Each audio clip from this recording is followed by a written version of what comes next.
இன்னைக்கு தாலி கட்ட போற நேரத்துல 1000 பேருக்கு முன்னாடி ஏறிட்டு வந்துட்டியே இது என்ன அர்த்தம்? இந்த கல்யாணத்துல எனக்கு இஷ்டம் இல்லன்னு அர்த்தம். ஏன் இஷ்டம் இல்ல?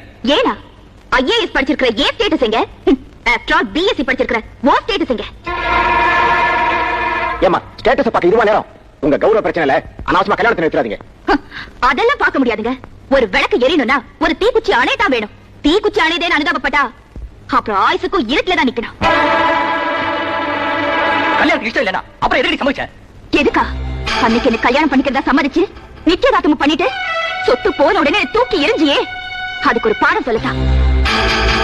டெல்லியில வச்சு உன் பேச்ச கேட்டு நான் ஏமாந்ததா நீ நினைச்ச. ஆனா ஏமாந்தது நான் இல்ல, நீ. கலெக்டர் கொண்டாட்டியானா நிறைய காரியம் சாதிக்கலான்னு நீ கல்யாண பத்திரிக்கை அடிச்ச. ஆனா அந்த கல்யாணமே ஒரு நாடகம் தானே நான் ஏற்கனவே விஸ்வத்துக்கு லெட்டர் எழுதிட்டேன்.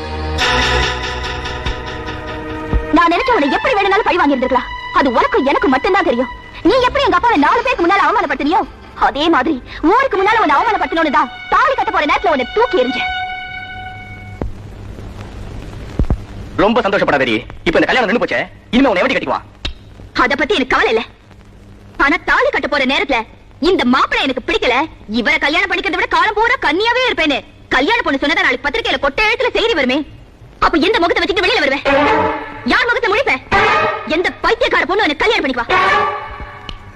எங்க உன் அந்தஸ்தை வச்சு இப்ப நடந்தது நடக்கவே இல்லைன்னு பண்ணிட்டு பாக்கலாம். இப்ப தெரியுதா? அந்தஸ்துங்கிறது வீட்டுக்கு வெளியில மாட்டி இருக்கிற நேம் போர்டு மாதிரி. அது அடையாளத்துக்கு தானே தவிர. Download ShareChat.